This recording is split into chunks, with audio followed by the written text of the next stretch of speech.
নমস্কার বন্ধুরা, আলপনা সিম্পল লাইফে তোমাদের স্বাগত। আরও একটা কিন্তু অসাধারণ রেসিপি তোমাদের সাথে শেয়ার করব আজকে।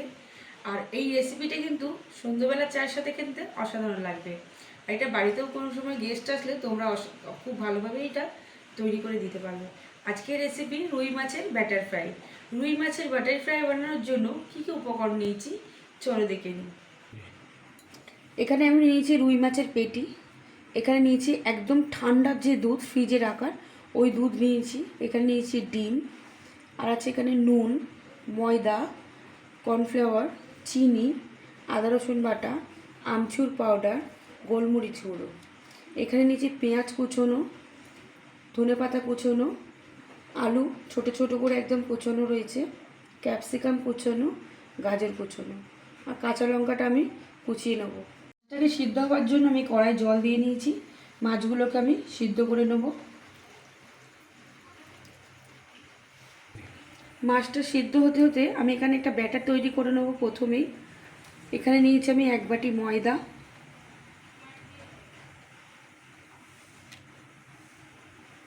1 বাটি কর্নফ্লাওয়ার,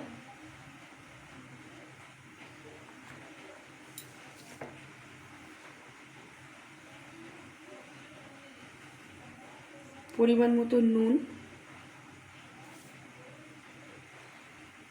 গোলমরিচ গুঁড়ো,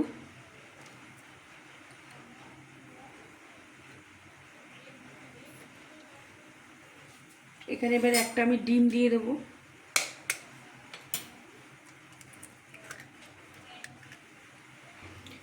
আর এর মধ্যে আমি এবার সাদা তেল দিয়ে দেবো।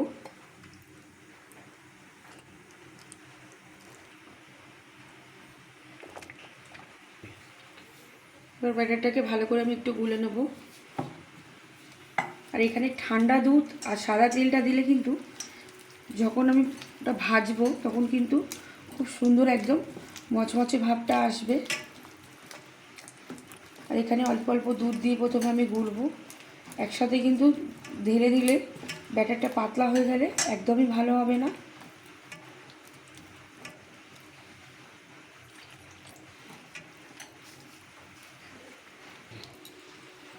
আমি যেহেতু ব্যাটারটাকে একটু রেস্টে রাখবো, আমি এখন এরকম পরিমাণের ঘন করেই রেখে দিচ্ছি। পরে যখন আমি দেবো ভাজবো তখন যদি আমার এখানে লাগে দুধ তখন আমি দেবো। ব্যাটারটা আমার একদম রেডি হয়ে গেছে। ব্যাটারটা 15 থেকে 20 মিনিট আমি রেস্টে রেখে দেবো। আর এখানে মাছগুলো কিন্তু খুব ভালোভাবে সিদ্ধ হয়ে গেছে, আমি আমার মাছগুলোকে তুলে নেবো। একটা পুর তৈরি করে নেবো। পুরটা তৈরি করার জন্য কড়াই আমি সাদা তেল দিয়ে দিয়েছি, তেলটা গরমও হয়ে গেছে। সব সবজিগুলো আমি ভেজে নেবো একসাথে।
পুরটা কিন্তু খুব ভালোভাবে একদম তৈরি করে নিয়েছি।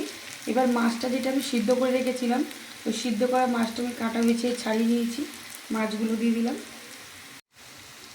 এবার এর মধ্যে আমি একটু ময়দা দিয়ে দেবো। ময়দাটা দিলে কিন্তু চিটটা খুব সুন্দর আসবে পুড়ে। দিয়ে ভালো করে একসাথে মিক্স করে দেবো। পুরটা কিন্তু একদম রেডি হয়ে গেছে আর খুব সুন্দর আঠালো ভাবও হয়েছে পুরটার মধ্যে। আমি এবার পুরটাকে নামিয়ে নেবো।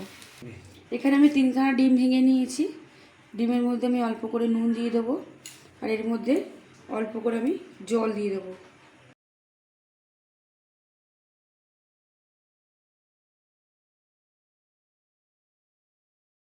চাটু বসিয়ে দিয়েছি, চাটুর মধ্যে আমি অল্প করে সাদা তেল দিয়ে দেবো। এবার চাটুর মধ্যে আমি এরকম অল্প অল্প করে আমি ডিম নিয়ে নেবো।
এই রোলগুলো আমার তৈরি করা একদম হয়ে গেছে আর এখানে 20 মিনিটও হয়ে গেছে। আমি ব্যাটারটা এবার ভাজবার জন্য নিয়ে নিয়েছি।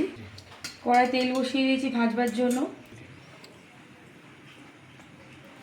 এবার ব্যাটারটা কিন্তু অনেকটাই ঘন রয়েছে, এখানে আমি আর একটু দুধ দিয়ে দেবো।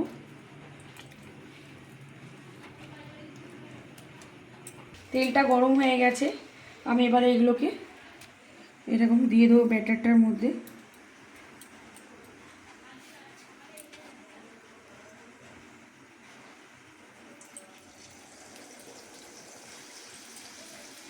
আমি দুটো দুটো করে দেবো।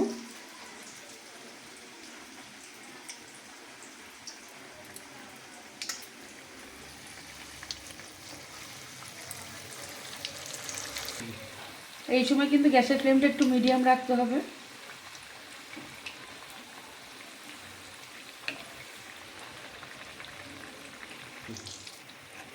খুব সুন্দরভাবেই কিন্তু দু পিঠ একদম লাল লাল করে ভাজা হয়ে গেছে আর খুব কিন্তু মচমচেও হয়েছে একদম। আমি এটা ভাজা হয়ে গেছে, তুলে নেব। এরকমভাবে আরও একটা দিয়ে দেবো।